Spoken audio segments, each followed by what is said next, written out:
क्या आप जानते हैं मरने के फौरन बाद इंसान के साथ क्या होता है? हम समझते हैं कि मौत अंजाम है, लेकिन दरहकीकत ये दुनिया से आखिरत के सफर का आगाज है। एक ऐसी दुनिया का दरवाजा जिसे आलम बरज़ख कहा जाता है।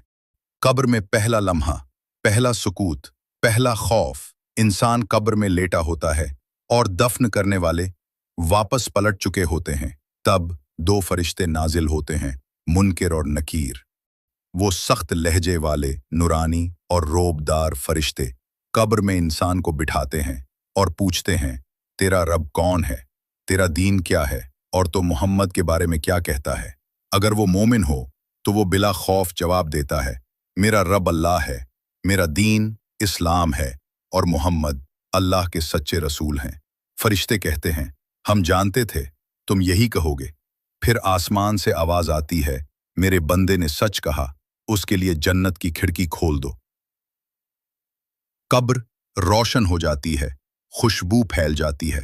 कब्र 40 गज तक कुशादा हो जाती है और कहा जाता है, सो जा कयामत तक चैन से। लेकिन अगर वो काफिर या मुनाफिक हो तो वो हकलाते हुए कहता है, मुझे कुछ नहीं पता, मैं तो वही कहता था जो लोग कहते थे। फरिश्ते कहते हैं, हमें मालूम था तुम यही कहोगे। फिर आसमान से निदा आती है, ये झूठा है, उसके लिए जहन्नम की खिड़की खोल दो। कब्र तंग हो जाती है, अंधेरी हो जाती है, आग की लिपटें उसके गिर्द आती हैं और चीखें जिन्हें कोई सुनने वाला नहीं।